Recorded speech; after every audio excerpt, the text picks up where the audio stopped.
Hey everyone, welcome to another session with Evolve.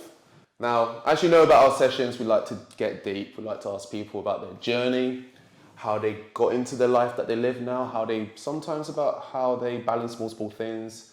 Sometimes we're going to be asking about how they deal with just general well-being issues. But today, we are lucky enough to be talking to Luke. Luke and I have been friends for, about 20 years now? Yeah. We've actually been friends for? Year four. Yeah. Luke was the first friend I made when I moved to the UK, funny enough, and we're still best mates to this day, literally like a brother to me. So I'm just so happy for him. I'm so happy to see him winning. I'm so happy to see him shining. And he's just a clear example of if you put your mind to it, you can make it. So I think there's huge values to get from our session with Luke today. There's a lot to take away. So I hope you're listening. I hope you're taking notes. And we're just going to get right into it. So I'm Luke. I've got a couple of social media profiles. Only Luke Des on Instagram, Mr. Luke Des on TikTok, and Luke Des _mentor on TikTok as well. I share a lot of educational content on there about how to make money online, etc. I've been making money online for around 7 years now. After dropping out of sixth form, I went on to college and then I ended up finishing that, but I didn't do anything to do with my actual qualification that I got. I went on to work a few dead-end jobs that I absolutely hated, including like warehouse worker, delivery driver, apprentice for building company, and I knew that wasn't going to be my life for the long term. That was just a short-term thing to pay my bills. So meanwhile, as I was doing it, I was always looking for ways to make extra money.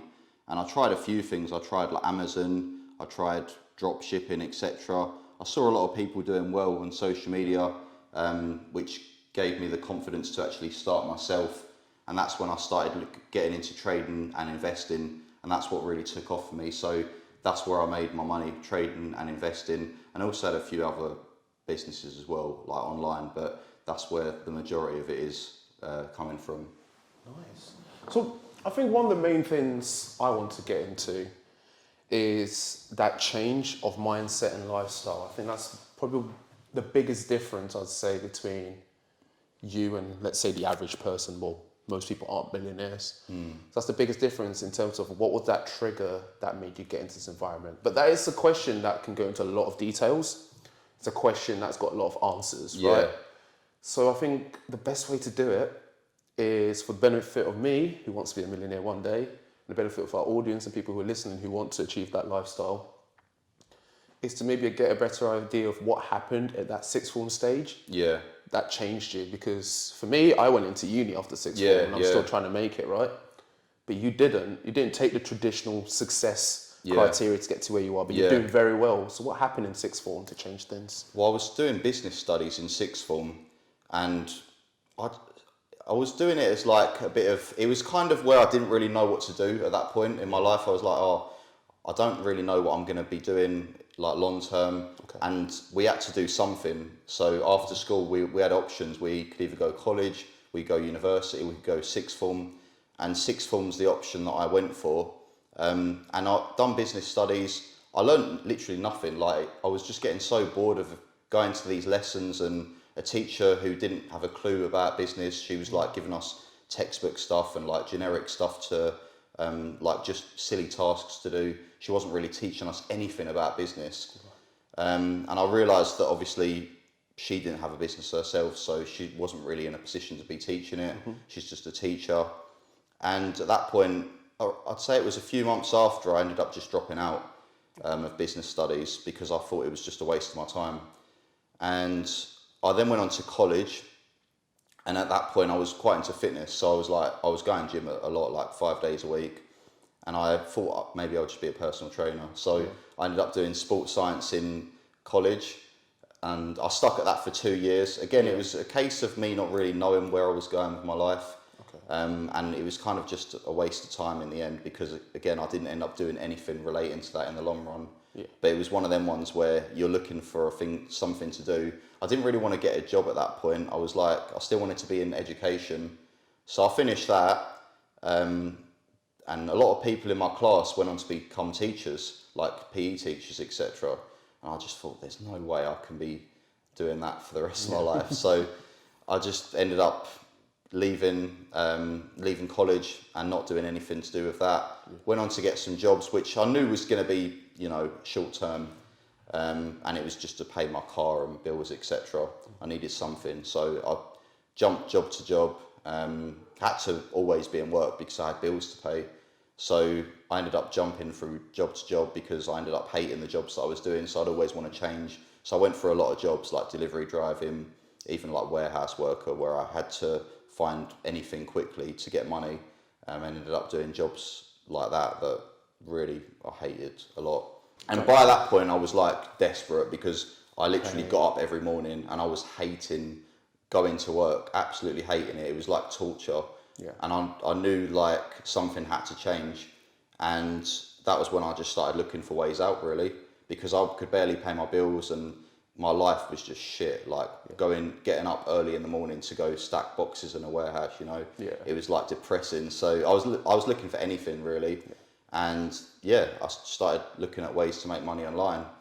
And that's what I wanted to dive into. That's why I wanted to dive into that and get a better understanding of that mindset of I'm done with this now. Yeah. I'm moving on. Do you feel like you've always had that mindset of just being aware that a situation isn't suitable for you? Yeah. And just going, okay, I'm out? Because I feel like that can be hard. It's very easy to get comfortable with the life you have. It is.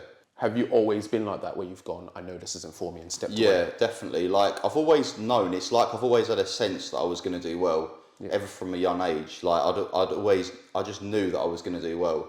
We probably had conversations when we were younger, like about how successful we were going to be. Yeah. And I just knew in my head that my situation was temporary and I was going to get out of the system. I just knew. Yeah.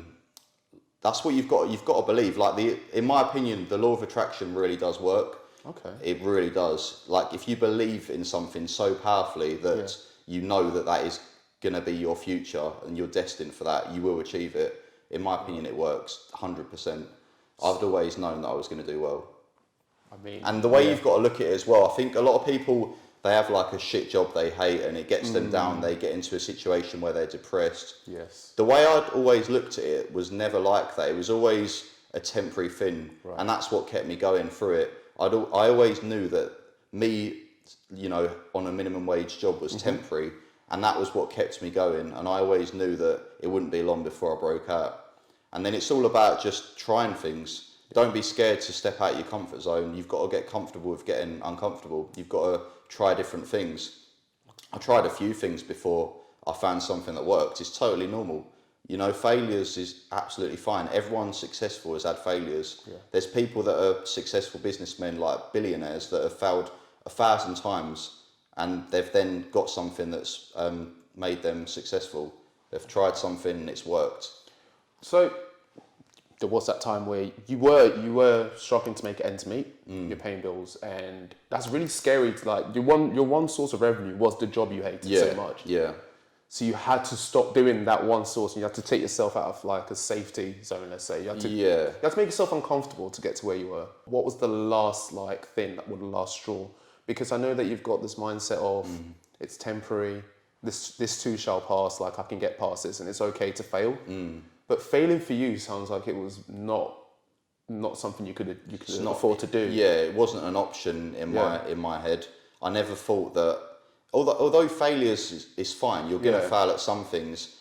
You only fail when you give up. So you've failed at one thing, but your long-term goal, your long-term mission hasn't failed. One step of it might have failed, and then you just go on to the next step. You find something else that will work to get you to where you want to be. Right. It's like if you're going down a road and there's an obstruction, it might set you back a little bit, but you're going to end up finding a way through, and you're going to continue on your mission, your journey to where you want to be. So the mission itself of becoming wealthy hadn't failed, just certain points along the way had, where I tried a business, didn't work, tried something else, didn't work, but I knew that something eventually would work, and I wouldn't have given up. Even if I was 70 years old, I'd rather have all or nothing. I'd rather be broke, putting my money into things that don't work until something finally hits and works. For me, it's all or nothing. I don't want to be in the middle where I'm comfortable on $2,000 a month and I've got a flat and a car that's like an old car, etc. I'd rather have it all or nothing. Like the middle for me is not an option. Do you think that mindset is something you grew into? Do you think something that other people can achieve? Yeah, I'd say from a young age, I'd always had part of the mindset. Yeah. As in, like, when I'm older, I'm going to be sick. But I feel like a lot of kids have that mindset. Yeah. And the thing that gets me is I feel like society often beats that dream and ambition out of children. So everyone that's young wants the same thing when they grow up. They want the big house, they want the fast cars. Every young person wants that. But what often happens is society, their parents, their friends, their peers talk them out of it. They're like, oh, but you've got to get a job, you've got to go to college, and it's not realistic to earn that money. Like they make it seem like it's so unachievable when it really isn't. Like, look how many millionaires there are these days. That's true. There's millions of millionaires. The way I looked at it was, if they can do it, so can I. So if they can be successful and they're human as well, I'm the man, they're a man, everything about me is the same, then I can also do it. Right. The only difference is your mindset. That is literally the only difference. What else is different about you and someone successful? Nothing. One thing I do want to touch on, if we go back a few steps, was, so you left the job, you've got this mindset locked in now, you know that that other man is just another human being like you. If he's made it, she's made it, you can make it too. Exactly. Right? There would have been a point where you were failing. Of course, yeah. How was that when you realized, when you stopped the job that was paying you enough to cover your bills, and you started failing? How did that feel? What was that like? A large part of it is who you've got around you as well. Yeah. Like, if you've got friends that are trying to talk you out of it, that can be hard. You've got to surround yourself with people that are either successful or want to be successful like you and have the same goals and are ambitious. Because if you're hanging around with bums that talk negatively about doing well, they just think it's normal to live a life where you struggle, then you're going to have that life. You're the product of the people you spend the most time with. And luckily for me, although I had a few people in my life like that, I just cut them out. So I had other people that wanted the same thing as I did. Yeah. And yeah, that helped a lot, because not having all of that negativity around you will help you. Well, I'm glad I'm still here. Yeah, you're one of the... I will cut people out that aren't beneficial. If they're like causing a negative impact on me, then they're not worth talking to. Clearly means I've got some good advice to give here, people. Exactly. So I'm a valuable person. I'll take that. I'm happy. That's why my circle is small. There's only a few people in it. Do you think that's important, keeping a small circle of trust rather than being too open? Yeah, especially if they're not on the same goal as you. Like, if they're a person that has a different idea of life to you, they want different things, they don't want success, then you definitely don't want to be around them. Yeah. You want to be around people. The thing is, you can have friends for different reasons. I've got like friends that are into fitness boxing, and I do boxing, and they're great friends to have for that reason. Like, if I'm doing boxing, I'll meet them friends. Right. So you've got to have, it's good to have different friends for different reasons. If you're someone that, say for example, wants money and good health, then you're going to have your fitness friends who are on that mission with you, and you're going to have your money friends who are on that mission with you. So it's fine to have a few different categories, as long as they're all aligning with your goals. Okay. And where you want to be. Yeah. I think this now slowly transitions into, okay, so you started making your way through it, and now you're getting a bit of success. Tell me how that felt when you started getting the wind in what you were doing. What was that? What was the thing you started doing that started giving you success, and how did you decide to stick to it as well? I didn't actually quit my job till my income was getting outweighed by what I was doing. So because I had bills to pay and stuff like that, I didn't just quit and want nothing to fall back on. I did wait. Yeah. I waited till I was getting my income replaced. And once it was getting replaced by a few hours extra of work, like maybe an hour or so a night, I do after work. Once it was getting replaced by that, I knew that, imagine if I actually spent all my time doing this. Yeah. So luckily for me, it did get replaced. So I decided to quit, because I was making just as much from my trading and investing as I was from my job. at that point, I was like, wow, if I can make this just spending that amount of time, imagine if I spent all my time focusing on it. Right. And when I quit, that's when it really took off. So it was a gradual transition. It wasn't hand my notice Oh, it took years. Go into the dark and try and fix things. Yeah. Right. It took years of gradually getting better and better. And then the results started kicking in. Yeah. And then they ended up getting to a point where I was earning the same amount from that as my job. And then once that happened, I was comfortable quitting my job because I thought, wow, I'm making this anyway, just from an extra hour or so a night of my business stuff, my trading, investing. And then I thought, wow, I can literally go full time and then focus all my time into it now. And then that's when it really took off, when I started spending not just 1 or 2 hours a day doing what I was doing, but spending the whole day doing it. Were you public about what you were doing straight away? Because I know you've got your TikToks. You're quite not visible straight away on social media. It was like a year after or 2 years after I started going on social media like Instagram, and then TikTok was after that. So that was probably 2 years after I was doing well. Okay, with that's TikTok. when you started. Yeah, okay, that's fair enough. Because what I wanted to understand more is once you started being more public about what you were doing, once you started doing the marketing via TikTok, Instagram, and everything, and getting more people to join you in your club, in your trading clubs. Did you see any changes in how your friends or people close to you were treating you or acting around you? Were people just acting different? Yeah, I'd say they definitely want, like they get in contact because they know you're doing well, and they want to meet you because they think that you're going to help them, and like that's fine.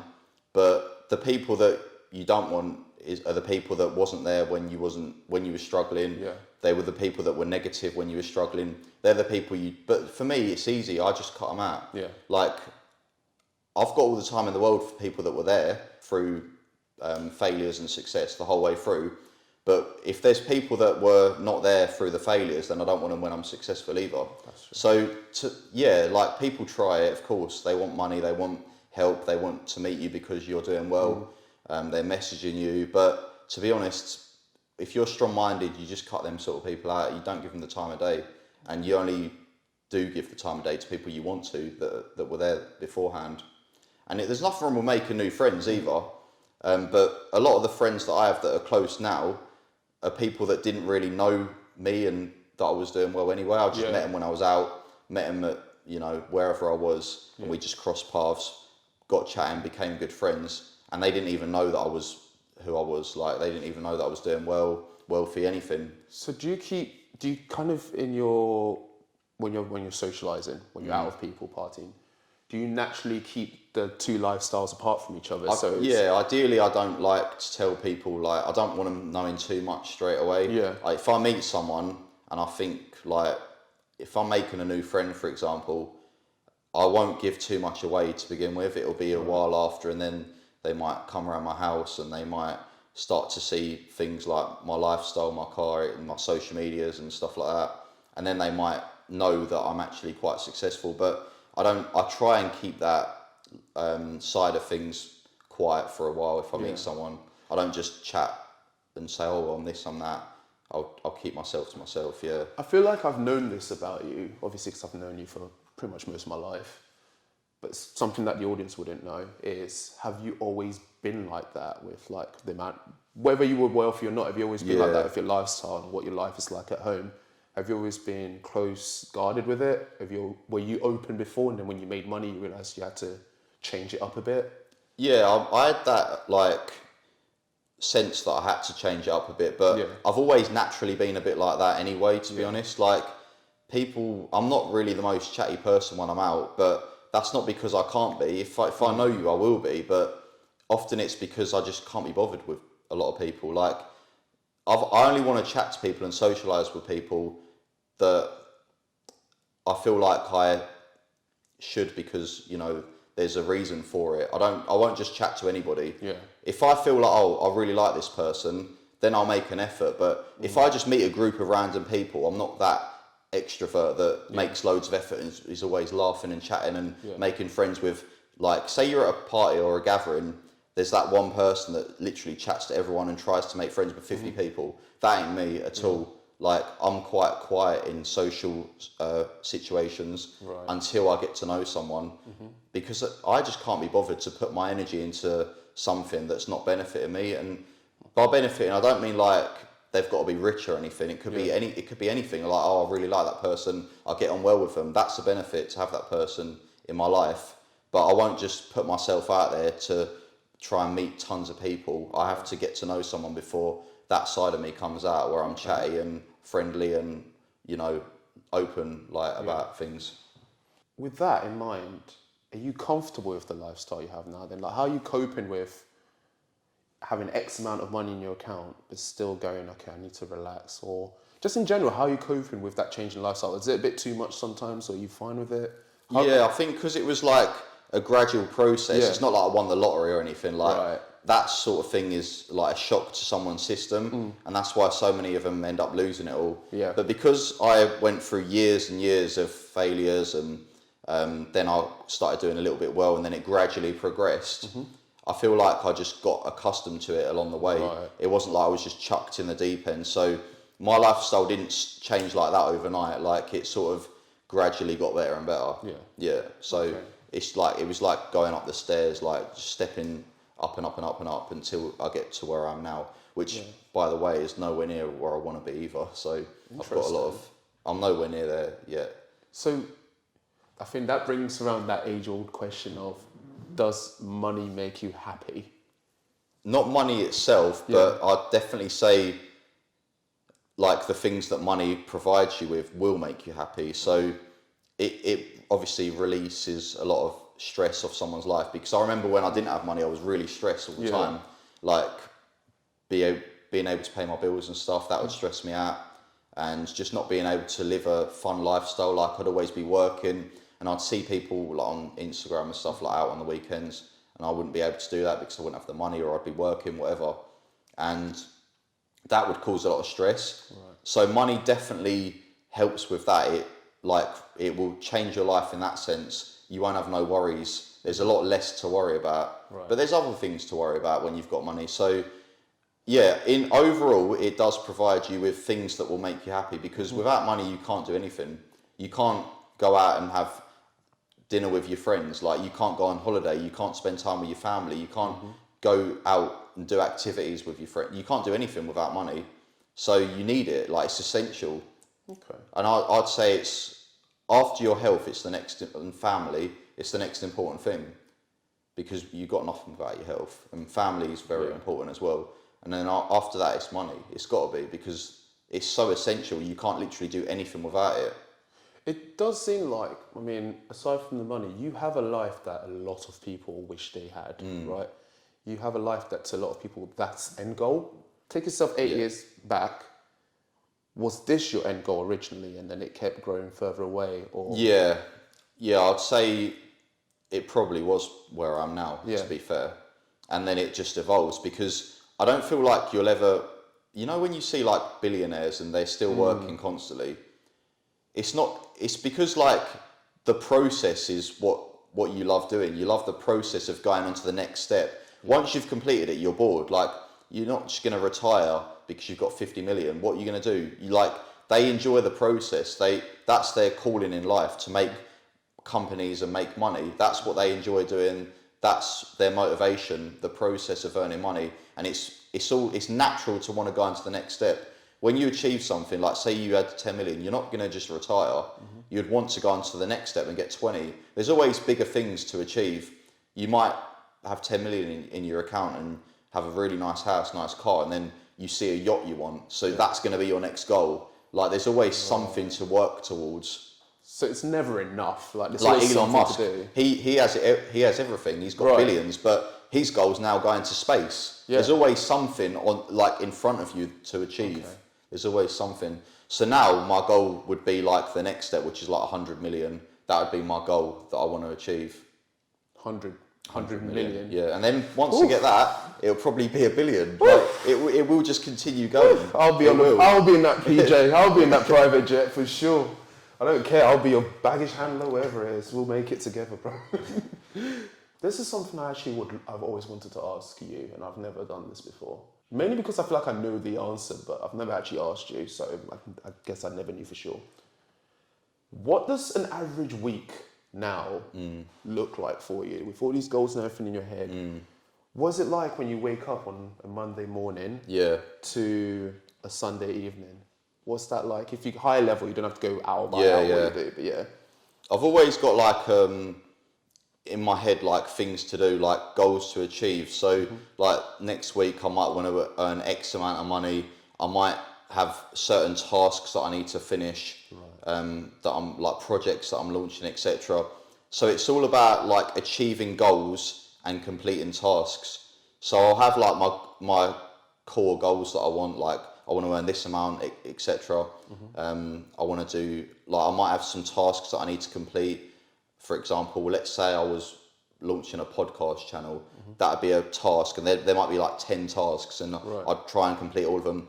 But my day-to-day life, I'd get up in the morning, I'd maybe do a workout in my home gym, I'd then go to my office, I'd sit on my computer, analyse all the markets, etc.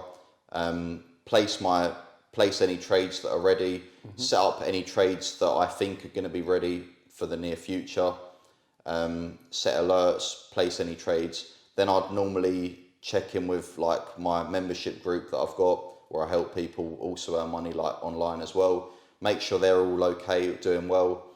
Chat to them, because it can get boring, like just on my own up there in an office. After I've done that, I'll then go back to my computer, do some more trading, do some more investing on my computer.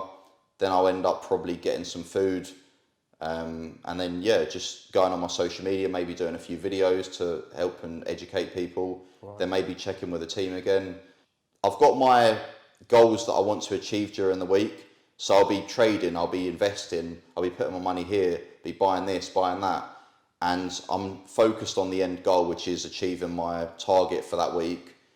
And then I'm focused on my other projects as well that I want to complete. So I'll complete the tasks, focus on my goal, trade, invest, and upload content, because I do that every day as well, and check in with my members. So it's about balancing all of that, and I end up just fitting it all into the day through it. I don't have to structure it always like that. Like I might go gym in the evening. It's not always like in stone. But it's similar to that sort of setup. An average week for you doesn't sound like what a lot of these like motivational speakers kind of do, of like burn yourself up, keep going if you're tired, keep going. It seems like you replaced a 9 to 5 with a much more profitable experience. And you still have your evening breaks, you still take your lunch breaks and all these things. Yeah, I mean, I do work long hours. Like I'll get up early, I'll be in and out my office and on my computer through the whole day, like till late, doing things. Especially if like I feel like I'm slacking on something and I've not completed a task that I wanted to complete. But it's not like I don't have a life. Like I'm always going out for lunch with friends. I'm always like going out, getting shopping or whatever. Like I'm out and about. I'm not just in the house in my office the whole day. So it's not like that strict. Like it's quite relaxed, and obviously it's about working smarter. Like I'm not exchanging my time for money. I'm making my money work for me. So I'm investing my money. So I'm buying something, I'm selling something against something else, buying stocks, selling different currencies against one another, buying currencies, trading Forex. You can't get rich changing your time for money. You just can't. There's not enough hours in the day to be exchanging your time for money. You have to let your money work for you, invest it, trade with it, etc. Do you like invest it in businesses, whatever? Do you still take the breaks on the weekends? On the weekend, it's like you and family time. It's resting, or do you work sometimes on the weekend? It's different. Like, not always. It's not super strict, like set in stone. Like, if a family event's there, I'll go to it. Like, but if there's not really much going on that weekend, I might just work because I can. And I like working because I like what I do. So I don't mind doing it. So if it's like a weekend, for example, we're doing this podcast on the weekend, I don't mind. But if there was like something else that I needed to do, then I'll just do that. So it's not strict. It's like, I do work quite long hours, but every day is different, really. Like every week's different, for example. If you want to learn more about Luke, of course, join Evolve. Luke is one of our members in our Discord community. Alternatively, leave a message in the comments for him. I'm sure he'll be reading it at some point. We'll definitely be having you back again. I'll be joining you on your podcast. Yeah. We'll be doing more sessions like this together, mainly because I just like visiting Luke anyway. But I would like to know now more about Forex trading. Luke Des. From what I know about this and from what I've tried to learn, because I've become very interested in what you do, it requires a certain mindset. Can you tell me more about that mindset around like when you make a big trade, how did it feel before you got to the success level you're at now, and how does it feel now? Yeah. I look at it like as a tool, money. So it's like a tool to make you more money. It's like energy. Money's like energy. So the more of it you have, the more power you've got, the more buying power you've got. Mm-hmm. It's like, it's basically like energy. So I don't really view it as money anymore. I just view it as a resource. So if I invest like 100,000, for example, that'll be my resource to make more money. So when you're trading, you've always got to use risk management. So you're only going to be risking a small amount of your account balance on each trade. So that's one way you're going to be able to deal with the emotion side of it. Whether you lose a trade or gain a trade, you shouldn't be emotional about it, because it should only be a small amount of your account. And then you grow it over time. You're not risking like 50% of the money on one single trade. Obviously, the more you have in your account, the more you can make, because if you're risking 1% of that account on a trade, that 1% is going to be worth a lot more on a £100,000 account than a £1,000 account. Don't look at the money, look at the percent. So you're just risking 1%. If you lose it, you're only 1% down. If you gain it, you're 1% up. So it's not huge fluctuations in your account balance. So that will help with your emotions a lot, because you need to be using risk management, and that's one of the main things. And also following a proven strategy, and that's knowing that your strategy is profitable. So you might have like 5 losing trades, but you know your strategy is profitable, and over the long run you're going to regain that and a lot more. So your account might be here, you might lose a little bit, but then you're going to gain it, then you lose a little bit, then you gain it, and eventually you end up just climbing. But it's over time. It's not like a massive gain, then a massive loss. It's a gradual increase. As long as you know you've got the strategy in place with trading, and your strategy is profitable, and you trust your strategy and you know it's profitable, you're not going to worry about a trade losing, because you know that trade's going to be outweighed by the winners. So you've kind of locked that in for yourself, and you have an idea in your head of percentages, wins and losses, and that's quite an interesting way to treat money, because if I was to put a £5 down or £100 down or £1,000, in my head that's £100,000 or whatever it is, that's the money, and I would think, well, I could use that money for this though. So you take it away from it being money, and you make it a percentage, and you can't spend percentages. So it's almost like you take money away from what it is to be able to use it to make a trade, and that gives you the strong mindset. Exactly. It's all about mindset, doing that. And that's something you've had pretty much as soon as from the beginning. With the trading, I mean, every new trader makes mistakes, and you just learn as you go. Like, you're not going to be an expert overnight. It takes a long time. And that's something you develop, that skill, and your strategy and your risk management comes with time. But risk management, every trader needs to do that from the start. Your strategy you'll develop, you'll get better and better and better. But the risk management, a lot of traders don't use it, and I didn't in the beginning, and you end up blowing accounts. And it's normal, like people don't know everything when they first begin, which is why I now do what I do, which is guide people and teach people the right ways to do it, so they can avoid the same mistakes that I made back in the day. Do you feel, that's actually brings me around an interesting point. Do you feel like if your members miss out on any trades, do you sometimes feel guilty about it? Do you feel responsible for it? Or is it kind of they should know now because you've taught them right risk management, so it's now on them? Like, do you kind of... I mean, it has to be at the end of the day. It has to be on them. You can't feel... Like, when you've got over 1,000 people like that it's in your group, etc., messaging you can't feel bad because like a few people missed out on a trade or didn't use good risk management. All you can do is teach them the correct ways, and if they listen, they listen. Some people don't. Some people, you tell them do this, do that, and they'll do the total opposite. And that's just the way you've got to look at it. It's not your fault if they don't listen to your advice. You can only help as much as you possibly can, and then it's up to them. How did you get on this journey? I think that's one thing I've not actually asked deep enough of. How did you get into this trading journey, and what things did you start to learn? Not necessarily like the strategies, because we like to focus on the well-being and mindset side of things, but if you want to divulge into that, please do. But how did you develop that learning style that you've got now? So when I began, I basically saw people on social media doing well, and they had the nice cars, the things that I wanted, and they were trading. So I thought, there's something in that, like I could probably do that and give that a try. And it was just one of the things that I tried. Like I tried quite a lot of things, and that's the thing that actually I ended up seeing potential in that. Okay. So I done a lot of self-learning. Yeah. I had someone that I knew that was also doing it, and he was doing okay, so I got some guidance from him. And apart from that, I was like literally just going on YouTube and online resources and looking on Google, etc., listening to podcasts from other successful traders. And I just went from there, really, just took it that way. Like it was a lot of just sitting on the charts, practicing back testing, looking at all the data, testing different strategies, just screen time on the charts and practicing myself, as well as self-teaching myself as well through YouTube and online resources. And then it just gradually got better and better. Do you have good days and bad days for your audience? Like, how do you cope when someone's like just being a dick? Yeah, I mean, it's unavoidable. Yeah. And if you're successful, you're going to get people jealous, hating.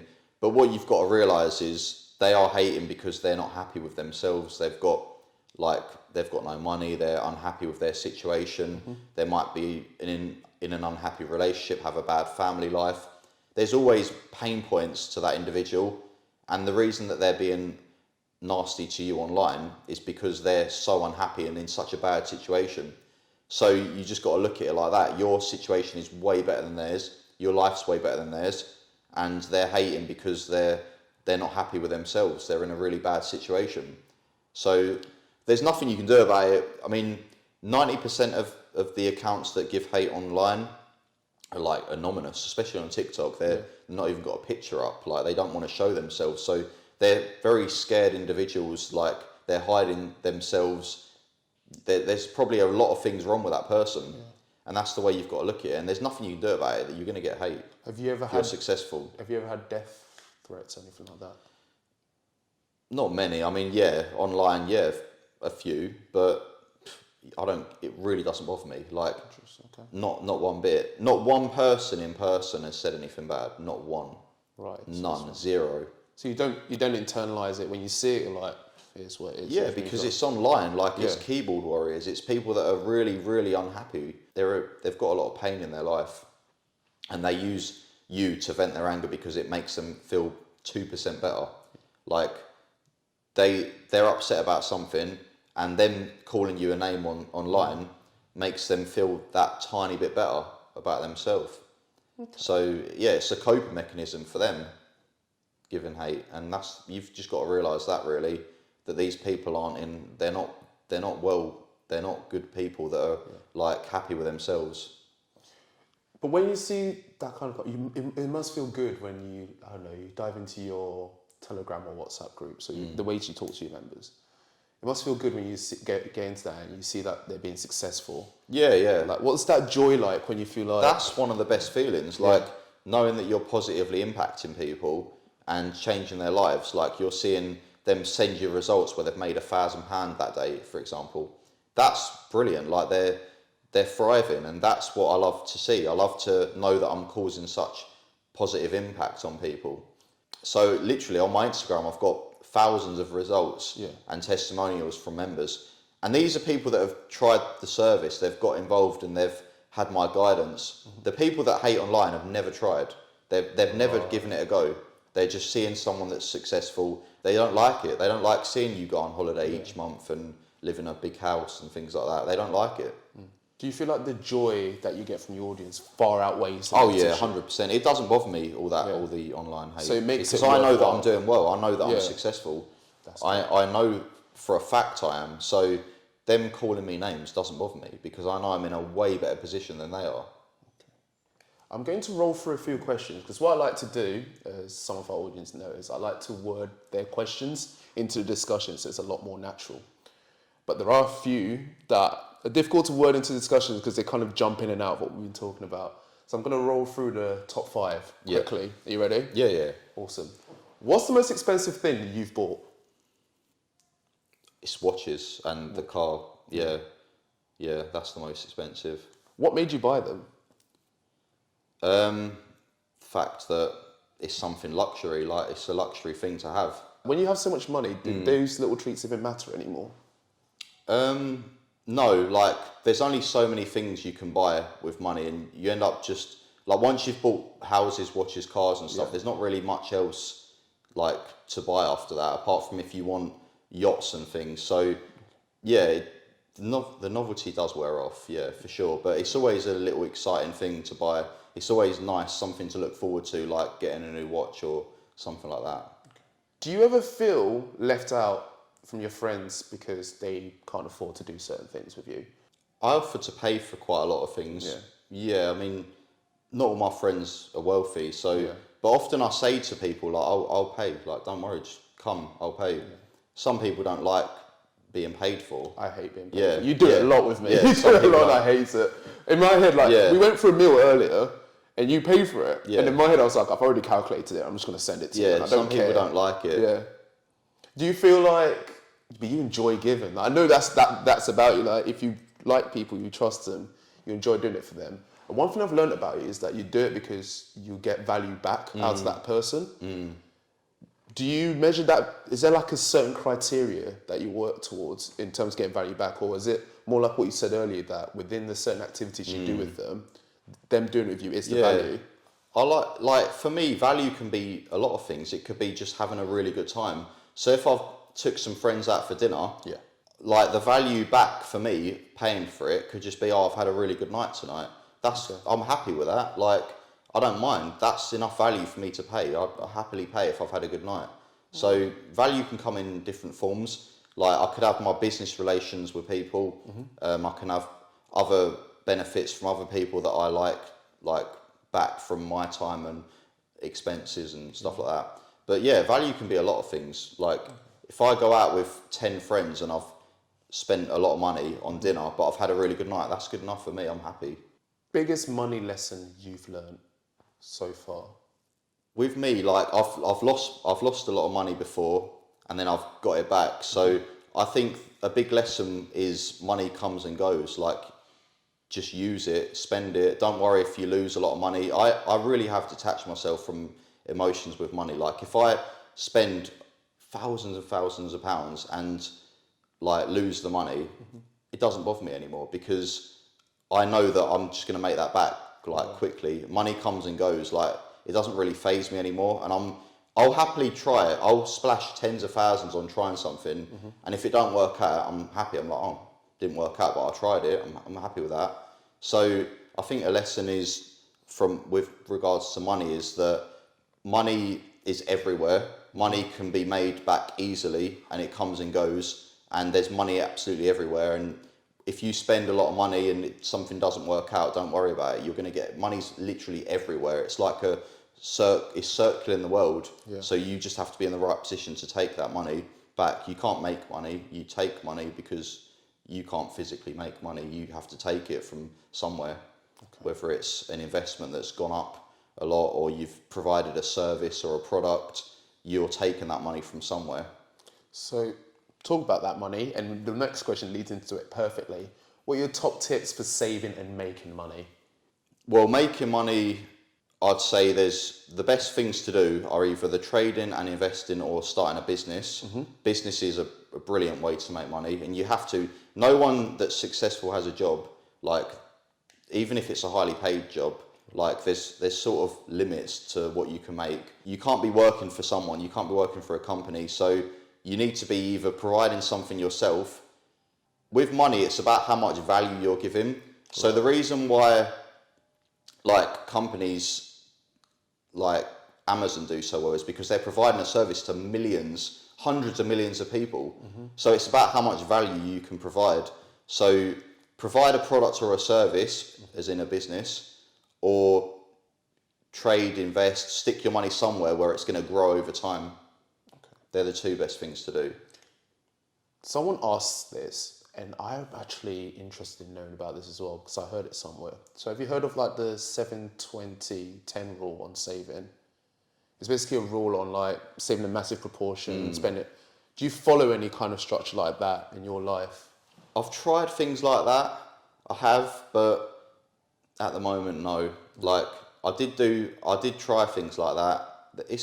I can't say it's bad advice. Yeah. Like it's decent advice, but for me, I just sort of went with the flow, and now I just put my money where I think it's going to grow, and there's no set amount that I'm like, oh, I'm going to spend that amount of income, I'm going to save that. For me, I don't follow that, no. But I'm quite good at putting my money to work, investing it, etc. I talked to you, obviously, to arrange this live session we're going to do. And we talked about some of the anxieties I have because mental health is something that I still deal with, I still struggle with.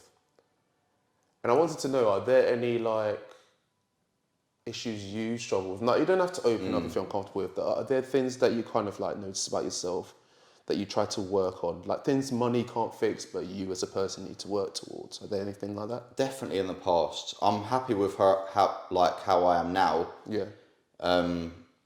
Sometimes you just got to throw yourself in the deep end. Like, I have never been like someone who's very confident on camera, etc. in the past. So like when I started doing the social media stuff, it wasn't natural for me at all. Right. Like I'd always like have to retake things and stuff like that. So, but you've got to realise it's normal. Like everyone, like no one's just naturally gifted like that. Like it takes a little bit of practice. Right. So you've got to be happy with the fact that you're not alone. For one, I guarantee you, if you practice something and do it every day, you will get better. You will gradually get better and better. There's different scenarios, obviously, but for me, that was one thing I struggled with. I've had anxiety in the past, but I realised that a lot of it was just in my head. So once you're headstrong and you know that it's in your head and you can control your thoughts and you control your mind, you'll learn how to actually cope with it a lot better. I'd go through phases where I have really bad anxiety for a day, for example.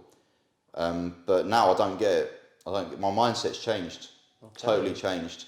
There's obviously things that I still need to improve on. Yeah. The main things that I used to struggle with, I don't anymore because I've learned how to cope with them. It's just about mindset again. It goes back to your brain is so powerful and it's capable of a lot of things that you don't even realise. Do you think the digital world we live in right now has an impact on people's well-being? Like seeing all the fake stuff out there, the fake luxury, because you actually have that stuff. You sometimes spot it, you go like, that's not real. Do you think that someone who might not know what a real life millionaire's lifestyle is like, do you think they might see certain things and go, oh, that's not my lifestyle? And do you think that has a negative impact on people sometimes? Yeah, you can use it two ways. Like it can either depress some people and like they think their life sucks and they see like other people doing well. You've got to realise a lot of the stuff you see, there's only a small percentage of people that are like me that actually have this life. And a lot of the time you're seeing this on social media, it's not really their life. Like they're probably on like working a 9 to 5. They go on holiday and they snap loads of content on, like they're putting up their highlights. That's not their day-to-day life. They're just highlighting really good moments. So you've got to realise that you're probably in the same boat as 99% of them, firstly.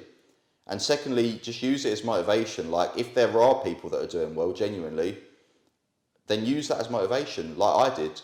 If I saw someone doing well, I wouldn't get angry. I'd be like, right, well, they're the same as me. So if they can do well, so can I. So if you're watching this now, check out hub.anxiousextrovert.co.uk. We're working on a platform where only specialists, wellbeing specialists, can create content and everyone else can just sit back and enjoy. The whole idea around that is promoting more about positive wellbeing, making your mobile phone a device or a portal you can go to find encouragement and support and advice, rather than a space you can go to be negatively influenced or to have your triggers come to reality, I guess, through a virtual sense. So yeah, if you're interested in finding another space where you can actually get involved or where you can consume more positive content, pre-register for Hub now. The waiting lists are open. Be one of the first people to jump in and enjoy what we've got for you. I'm going to now bring this to a close because I've been chatting away with Luke, like way before the cameras even turned on. I've had this guy answering questions. So, before we go, how can people reach you? What can they do to get in touch with you? So I've got the main social medias I use at the moment are Instagram and TikTok. So on Instagram I'm verified, so I'm pretty easy to find. Beware, there is a lot of fake accounts. So it's only Luke Des, which is my full name. ONLYLUKEDESMARIS. And then TikTok, I'm Luke Des _mentor and Mr. Luke Des. I've got 2 on there. Nice. You know where to find him. Have a great day, guys. Bye.